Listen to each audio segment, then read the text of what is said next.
Hi,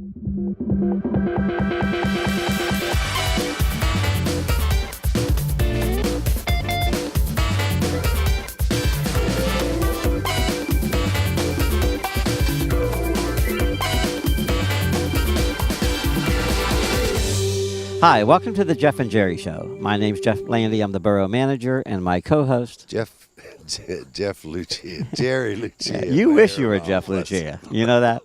Well, I'll never make that mistake. yeah. Hey, Jerry, what a nice night out here. It's a nice fall night. Oh, this is football weather. It is football weather. And that's what the show's all about today. We're talking to the gentleman who actually helped organize the new league. I think it's the Mount Pleasant Junior Football League. Is that the name of it?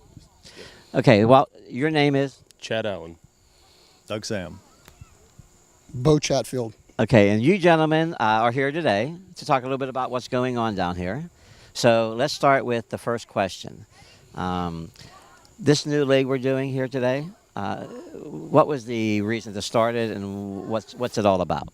Well, I mean, I think we got to look back at the history of our league. We had, we have 5 different teams for the past 40 years. We had the Mount Pleasant Packers, and we had the Shaft Cardinals, and the United Steelers, and the Donegal Browns, and the Cardinals. And what happened was the football registrations were really hurting, whether kids were playing other sports or lost interest in football. We were down to playing 9-person teams instead of 11. So we decided last year to combine the entire region, the Mount Pleasant area, and form one team called the Mount Pleasant Vikings, modeling after the high school teams. And that's really not a new idea. A lot of other... We kicked that idea around for a couple years, and it's just last year the numbers were so bad that we finally had to go ahead and do that. Well, but a lot of other communities had already done that, right? Yeah, that's correct. So now this whole concept really is almost like a consolidation, similar to what other people do whenever the numbers are down. Right. Now, we talked a little bit about why the numbers were down. Football has always had a little bit of ongoing issues about, do I want my kid to play football, and do they get hurt any more than soccer? And I don't think they do get hurt any more than soccer. Actually, I think soccer, you almost get hurt as much or more than football. Yeah, statistically, there are more concussions in soccer than there are in football, in youth football. Because of all the speed now with kids, and there's no padding. Helmets. No, there's no padding. Helmets. So, Chad, your role on this coaching staff? I am the coach for the juniors. He's also the vice president. And vice president, yeah. Okay. And who's the president? I'm the president, and I'm also one of the coaches on the junior team. And Bo? I'm the head coach for the 5th and 6th grade team. Now, is juniors the same as the 5th and 6th grade team, or are those two separate? 3rd and 4th grade is juniors, and 5th and 6th is seniors. Okay. And we Then also have 7th. flag football. We have flag football that goes from kindergarten to 3rd, right, Chad? 2nd. 7th and 8th now plays at the high school level. Okay, they're new for our league also. yeah, that's a new form league. We actually helped to get that program started for them. We donated equipment to them and other resources so that we could do that.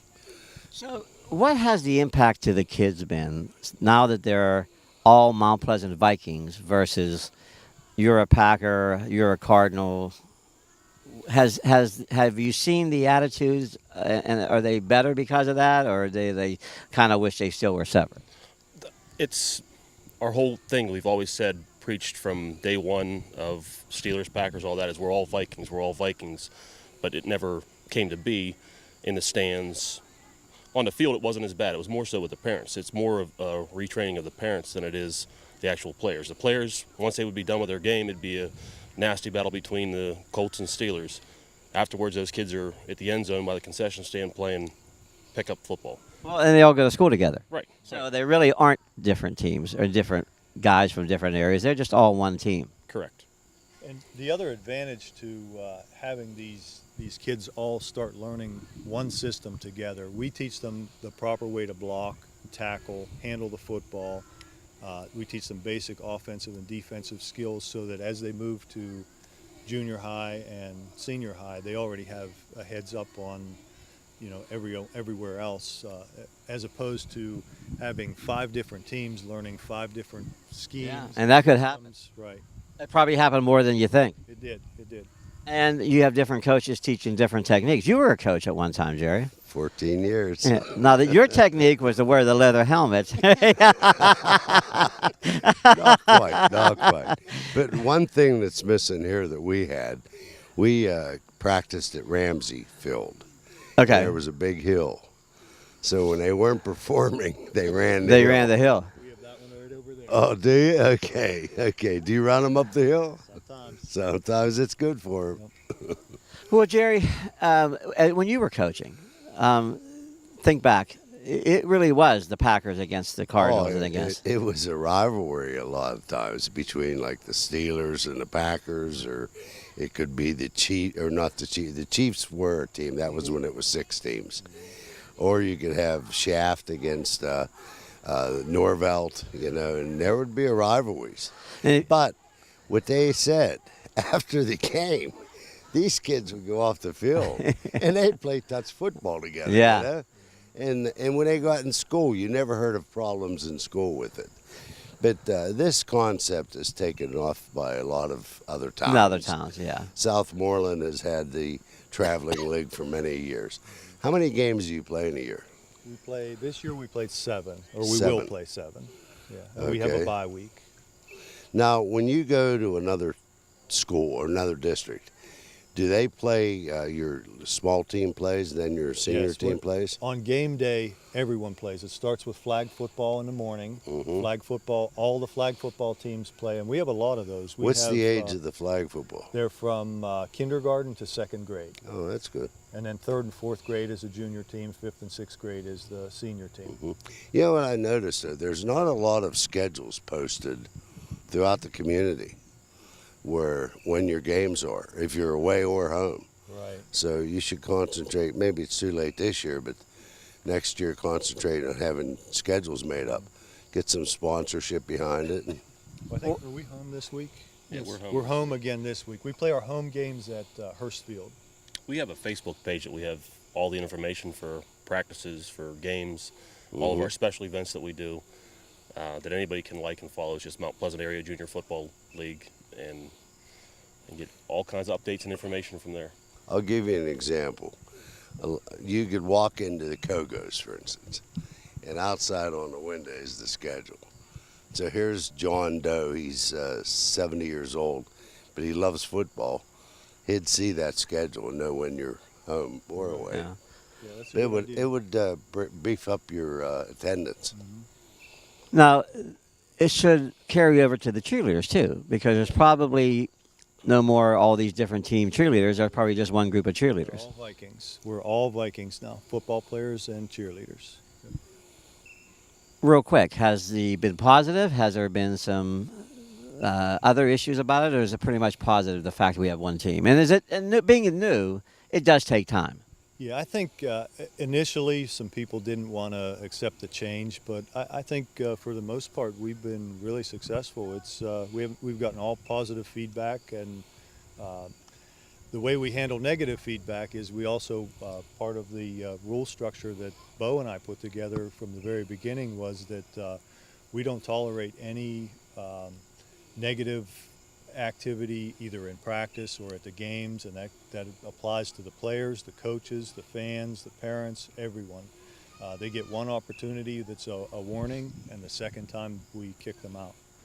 So we don't tolerate anything, going back to a couple years ago with the negative stuff we had out at Hurst. Yeah, Latrobe, they're in our league also, and they went through a lot of similar stuff with the 2 leagues they had with, there was altercations after games, and Connellsville also, they dropped the numbers, and, I got to give Brennan Calitri a lot of credit. I mean, he did a lot of work here too, helping getting this thing. He was our president last year, and meetings in the winter and getting this thing going, and, kind of, the first guy through the brick wall, so to speak, but it's been great. Connellsville's been, gracious, and Latrobe, their athletic director, Mark Mears, has done a lot to help see this league through, and a lot of people behind the scenes have put a lot of time into That's good. trying to, have something for these kids and something for the community. We have a nice facility in Hurst Field, and folks from Connellsville and Latrobe can't say enough about how nice it is, and that's something that the community and the kids can be proud of. Well, that and the borough give us this facility to use down here at Willow, and I mean, we appreciate this. We have a nice building here. We have restrooms. We have a concession stand, a place to keep our equipment, and 2 nice fields. So it worked out really well for us. Well, tell me this now. Who's the other teams? You mentioned Connellsville and Latrobe. Connellsville has 3 teams. They have the Connellsville Mules, the Connellsville or Bullskin, and Connellsville Falcons. Oh, And the Cokers. Yeah, the Cokers, the Bullskin Cokers, and then Latrobe has 1 team. So we have 5 teams now, and then with the hope and it probably 2 or 3, adding 2 or 3 more teams this coming season, trying to realistically get up to between 8 and 10 teams. You know, after a couple years, our league is called the new formed Fay West League, and it's been great so far. We haven't had any issues off the field, in the stands, and kind of just, there was focus was off football too much here a couple years ago, and now it's focused starting to get just back on football games and the kids. Teaching the kids how to play. Well, now that we're in the middle of the season, I think we're pretty much in the middle of the season right now. Yes. What's the record? Ours isn't that good. Well, that's okay. But listen, we don't really care about the record this year. We are teaching the kids how to play football, and we're teaching them how to block and tackle and how to be disciplined and good sportsmen. That being said, our record is juniors are 0-2-1. That's correct. And the seniors are 1-2-1. 1-2-1. But we're gonna get better. Each week we get better. And the reason I ask that is because you have to start somewhere. And being in a new league, the key thing is not the wins and losses. It really isn't. Right. It's to make sure the kids learn how to play. Mm-hmm. And as they grow, next year it'll be 3 wins and 2 losses. And the next year after that, hopefully it'll be 4 wins. We've also had the high school reach out to us, and they're trying to become more involved with, giving our league support. And we had the high school coach, Coach Fasikas, came to the games last week to be around, make a presence, knowing that eventually these kids are going to be up to him, which sure in the previous years that I was we here, attended coaches clinics with him. Coaching clinics with him, and all of us are USA Heads Up certified. There's a lot that you have to do to come out here for a non-paying job. Yeah. Teach the kids football, but but it's fun. It's fun, and that's what it's all about. I mean, now, Coach Fazekas, a lot of times the high schools, and I think we saw that with the baseball when we did the baseball team, and even the soccer, they actually have a day where the kids go out in the field with the players. Do the football do that? I know the cheerleaders do it too. 2 weeks ago. Oh, they did that already? Okay. They had a youth football night.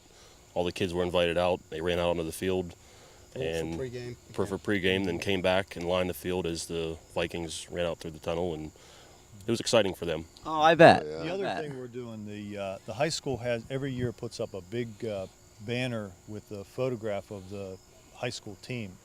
And they agreed this year, the school agreed to let us take our 2 football teams and put banners right beside them of our teams. So That's a nice idea. Yeah, that is. it's in progress right now. So Well, just the changes you've told us about briefly. I mean, they're all positive, and I'm sure as time goes on, and Jerry and I have been through a lot of things where there was changes. It's tough. The first year or 2 years is tough, but after a while, if people start to see if you're doing the right thing, they all understand, and I think that's probably where you're at right now. Well, Chief, since you're the coach, the head coach, he's the head coach. You're the assistant. But since you're the chief of police, do you write citations, Danielle? you know what? I wish. I need to. A couple. Well, Bo, you mentioned a little bit about the certification. Yes. What's that all about? Just to make sure we're teaching the right things, and football's changed a lot in the last 10 years. There's a different way of tackling. There's a different way of blocking. And every year you have to go through, the concussion protocol stuff, heat acclimatization. There's all these new things now that they're out trying to make the game safer for these young people. Last thing you want these kids to come out and have fun. You don't want them to come out here. And football is a tough game for tough guys. I tell my team all the time, there's going to be injuries. You can't prevent it. but you just try to minimize it as much as you can, especially the head neck injuries, what everyone's so, and they should be worried about it these days. And that's what the training we go to comes in. They bring a specialist in, and we got to go through the exams and actual on the field. You actually have to participate, participate on the field. in the activities. So. Teaching tackling and just a safer way, a better way that, and the NFL teams and the college teams are teaching, That carries down to this part of the education. Well, every sport has injuries, though. And I don't think anybody who had a child play sports, and I know I did, I mean, my daughter has some bad injuries, more than you really think, because in soccer, like we talked about earlier, there is no protection, whereas football, you do have protection. And if you teach the right fundamentals, it can be a safe sport like anything else. Everything that we're taught at USA Football has doctors on staff. They have all kinds of specialists. They study this year in, year out. The tackling we taught last year is different than what we learned this year. This year, I was really impressed with what they taught us. It's just always improving, always improving.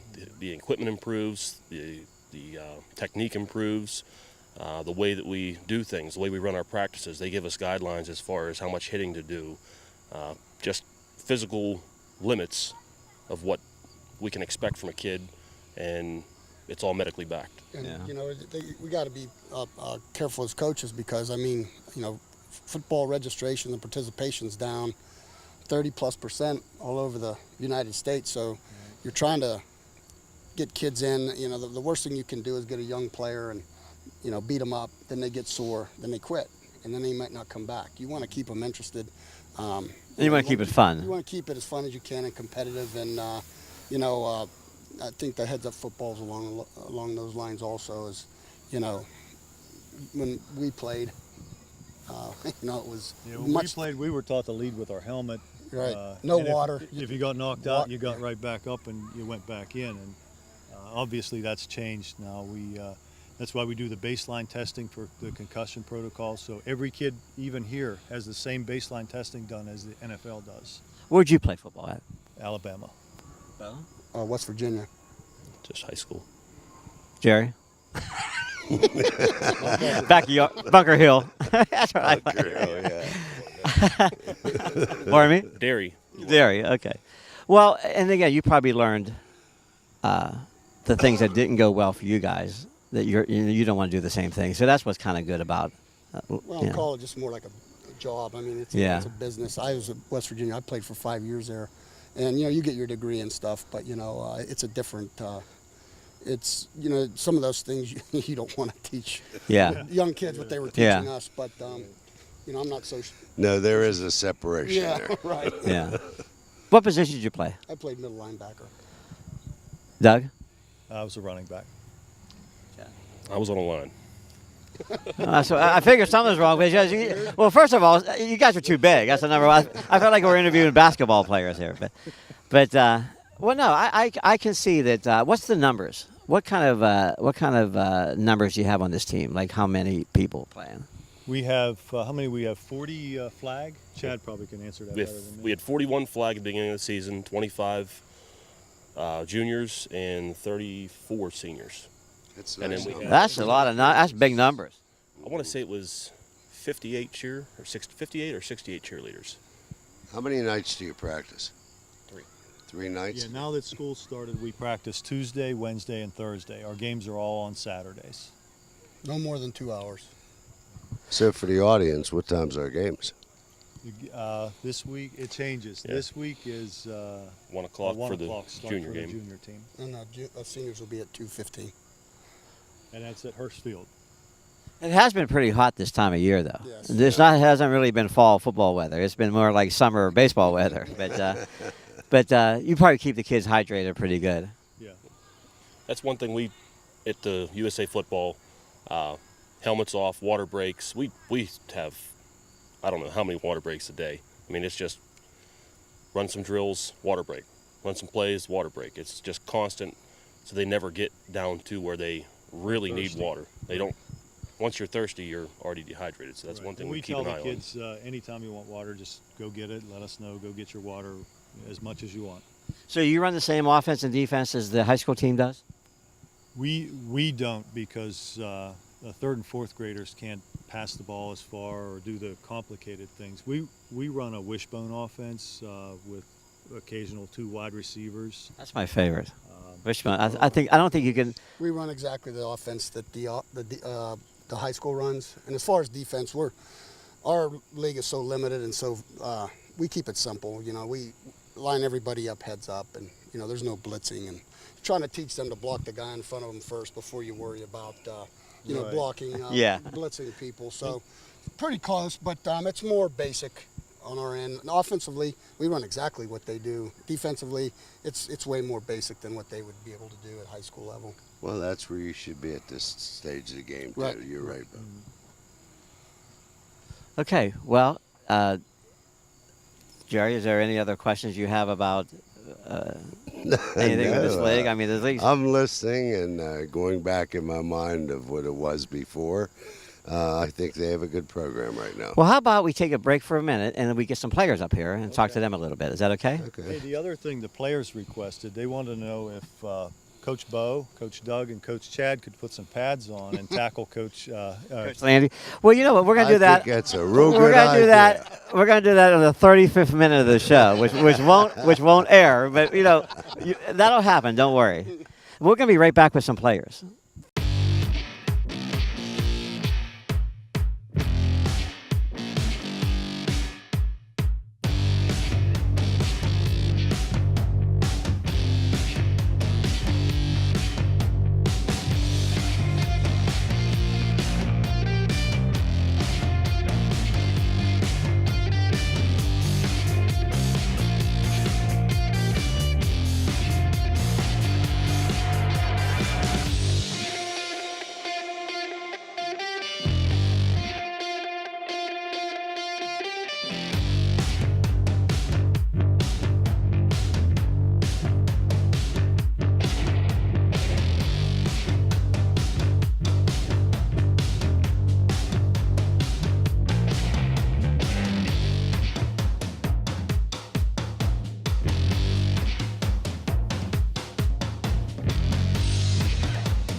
Okay, as you can see now, we have some players here with us. Some of the coaches had to go back to some of the other duties, but today we have, looks like 6, 7 players, and we're going to let them introduce themselves. So, your name Gage Valone, and what position you play?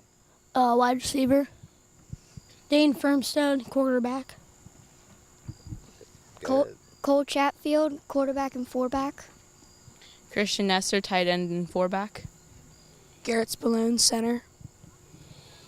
Okay, the piece, offensive line and defensive line. Brady Poole, 2-back. Okay, 2-back. What's 2-back? Oh, tailback. Okay. I thought you said 2-back for a second. Oh, that's the number. Well, see, I have to learn that yet. But, okay, guys, so do you enjoy this new system where everybody's a Viking? Yes. Okay, and what were you before? I guess you were the Colts. No, I was the Packers, but we had to use the Colts and Cardinals jerseys because those are the only Viking colors we had. Okay. For practice. For practice. Their practice jerseys. Okay. And you, what position you play again? Wide receiver. And have you caught any balls yet? Yes. Is the quarterback pretty good? Mhm. And you're the quarterback. Mhm. So what's your favorite play? If you really need to get a first down and the coaches don't know what to do, okay, because I don't think the coaches always know what to do. Be careful how you answer. What pass play would you throw? Wide receiver slant. Wide receiver slant? That's where he goes down about 5 yards and breaks in? Yeah. Okay. And Mr. Chatfield? It is fun playing quarterback because I get to hand off the balls to the backs, and we score touchdowns. Hey, how many times you don't make the handoff and you keep it and run? I say about 20% of our plays. Okay. I love playing tight end. It's fun. It's really fun to play. Put the guy in his butt whenever you're blocking him. Got Was any he- touchdowns this year? Not yet. Not yet. Nah. This week. So you played tight end and on the defensive line too, Defensive line, I play and inside linebacker. inside linebacker. Mhm. You quick, huh? Yeah. Okay, and you? I love being tailback because you get to run a lot of jets and you get to catch some passes too. And on defense, I'm a quarterback and I like defending passes and keeping contain on the outside. Good. That was pretty good. Good answer. That's a good answer. I like being offensive line because I like protecting my quarterback from people that are trying to tackle him and make him fumble. And on defensive line, I like to get the quarterback and cause fumbles, stuff like that. He's on And- our junior team, by the way. I was He's gonna say, the strongest guy on our team. Yeah, I was gonna say, I'll bet you it takes 2 people to block you. Yeah. How many does it take to tackle you? We don't know. We don't know. Do you ever wish that you had the chance to run the ball? Yes. So you know what they ought to do? You ought to tell your coach. There used to be a player called Refrigerator Perry, and when there was 1 yard to go on the goal line, We have a rule against that. uh, He's on defense. He is allowed to pick up a fumble and run with it. okay. And how about you? I like playing center because I like snapping the ball and protecting my quarterback. How about on punts and kicks? Get them back there pretty good? Yeah. No problems. That's good. Okay, well, we got about a half a minute left. Is there anything, Chad, you want to talk about before we wrap up the show? Check us out on Facebook. We have a Mount Pleasant Junior football. You can also, for next year, we'll have a bunch of information on there for sign-ups. It'll be online. We'll also have in-person sign-ups. Give it a try. We have one girl actually on our team this year that wanted to play. We have a few girls in flag football. It's a great time. Kids love it, and we try to make it the best we can. Okay, the cost to go to a game? Free? To go to a game, it's $2. $1 for seniors, $1 for students. Well, Jerry, you can see these kids are, again, every time we've done kids, they're really well behaved. These are gentlemen here. Their And coaches coach them before we get. I think so too. But these kids are great, and we want the people to support the league. I mean, that's what's important. Well, I want to take the time to thank the coaches because it takes a lot of hours, a lot of time. They come from work to the field. Yeah, they spend a lot of hours down Yeah. here volunteering. Like I said, did it, and I know what it's like. Okay, well, I hope you enjoyed the show. You have a chance to see what the Mount Pleasant Junior Football League is all about now. Kids are great, coaches are great. So for Jeff and Jerry, this is the Jeff and Jerry Show, and we'll see you next time.